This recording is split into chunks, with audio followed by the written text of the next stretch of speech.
हमारे घर का फर्नीचर हो, फाइलें रखी हों, खाद्य सामग्री रखी हो, रुपया, दफ्ती, फाइल, कपड़े, जो भी हम घर में रखते हैं, और यदि वहाँ पर नमी उपस्थित होती है तो ये चीज़ें नष्ट होने लगती हैं, क्योंकि इन्हें दीमक, जो छोटे छोटे कीट होते हैं, वे खाने लगते हैं।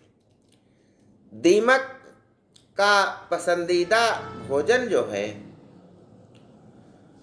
वह सेल्यूलोज होता है, जो लकड़ी, कागज, फाइलें, कपड़ों आदि में पाया जाता है, जिसके कारण इन चीज़ों पर दीमक आक्रमण कर देते हैं और इनको नष्ट कर देते हैं। इसीलिए घर में नम जगह पर, सर्दी वाली जगह पर इन चीज़ों को हम रखना कहते हैं कि इन चीज़ों को न रखा जाए, क्योंकि यदि रखेंगे तो दीमक इसको खा जाएगी। तो आइए ज्ञान गंगा के इस 3 पत्ती कार्यक्रम में हम जानते हैं कि दीमक क्या होता है। दीमक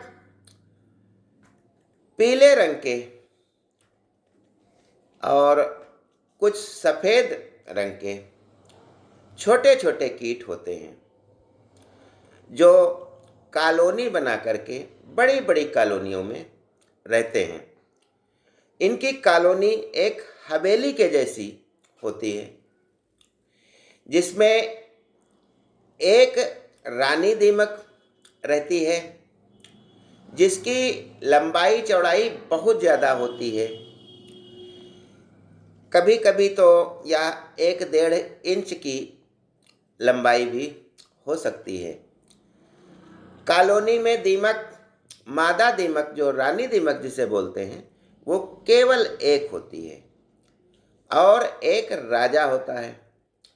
राजा रानी मिल करके निषेचन क्रिया के द्वारा रानी अंडे देती है, जो 1 हफ्ते बाद लार्वा में बदल जाते हैं, और लार्वा के बाद में 2-2.5 हफ्ते में ये दीमक के रूप में प्रकट हो जाते हैं।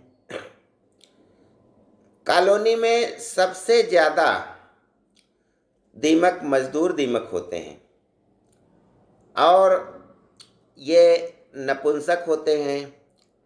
इनमें नर और मादा होते हैं, लेकिन वे संभोग नहीं कर सकते। उनका शरीर इतना विकसित नहीं होता है कि वे कुछ कर सकें, अंधे होते हैं। इनका मुख्य कार्य है रानी और राजा की सेवा करना, क्योंकि रानी जब अंडे देती है तभी कॉलोनी विकसित हो पाती है। अपनी लार और मिट्टी से ये बड़े बड़े घर या कॉलोनी बनाते हैं।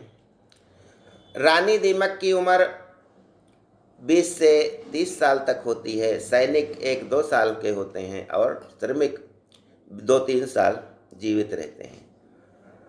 श्रमिकों की संख्या लाखों में पहुंच जाती है एक एक कॉलोनी में। वहीं सैनिक कम मात्रा में होते हैं, जो थोड़े बड़े होते हैं, उनके जबड़े मजबूत होते हैं, और वे मजदूर जो दीमक होते हैं उनके कार्यों पर नियंत्रण रखते हैं।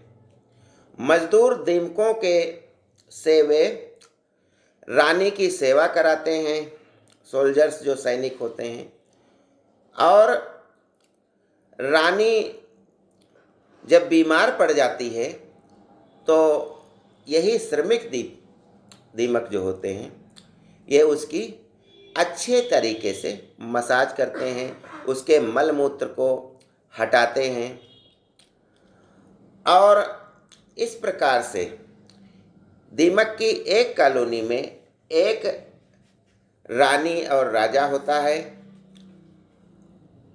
बाकी 90% से अधिक श्रमिक होते हैं। 5% सैनिक होते हैं जो श्रमिकों के कार्य पर नियंत्रण रखते हैं। राजा रानी की सेवा कराते हैं श्रमिकों से और राजा रानी की सुरक्षा स्वयं करते हैं। इसके अलावा जब रानी अंडे देना बंद कर देती है तो ये श्रमिक दीमक उस रानी को जो बढ़िया सा भोजन सेल्यूलोज खिलाते थे, जो लकड़ी से मिलता है, कागज़ से मिलता है, वह खिलाना बंद कर देते हैं। और जब रानी अंडे नहीं दे रही होती है तो इसलिए बंद कर देते हैं कि अब कॉलोनी का विकास तो करेगी नहीं, तो इसलिए उसको मरने के लिए छोड़ देते हैं, उसकी कोई सेवा नहीं करते हैं। लेकिन जब तक रानी जीवित रहती है तब तक रानी की मसाज भी करते हैं, खाना भी खिलाते हैं, उसको उसका मलमूत्र भी हटाते हैं, उसके अंडों को ले जा कर के सुरक्षित स्थानों पर रखते हैं और यदि कॉलोनी छोड़ करके जाना होता है तो उसके अंडों को एक एक मुंह में दबा करके दूसरी कॉलोनी के लिए निकल जाते हैं। दीमक के बारे में कुछ और भी तथ्य हैं, जैसे कि रानी राजा मिल करके जो अंडे पैदा करते हैं तो उसमें श्रमिक और सैनिक तो होते ही हैं, इसके अलावा कभी कभी विशेष प्रकार के कुछ दीमक भी बन जाते हैं जो कॉलोनी जब बड़ी हो जाती है तो वे कॉलोनी छोड़ देते हैं और नए स्थान पर जाकर के नर और मादा यानी रानी और राजा मिल करके नई कॉलोनी बसाते हैं। यहाँ पर प्रकृति ने इनको बहुत बड़ा वरदान दिया है कि जब एक कॉलोनी को छोड़कर दूसरे स्थान पर जाना होता है तो इनके पंख जमाते हैं और जमे हुए पंखों के द्वारा ये उड़ करके नई और अच्छी कॉलोनी के लिए जगह खोजते हैं और रानी और राजा मिलकर के अपनी कॉलोनी का विकास करने लगते हैं। रानी अंडे देने लगती है और सैनिक और श्रमिक दीमक पैदा होने लगते हैं जो रानी की फिर से सेवा करने लग जाते हैं।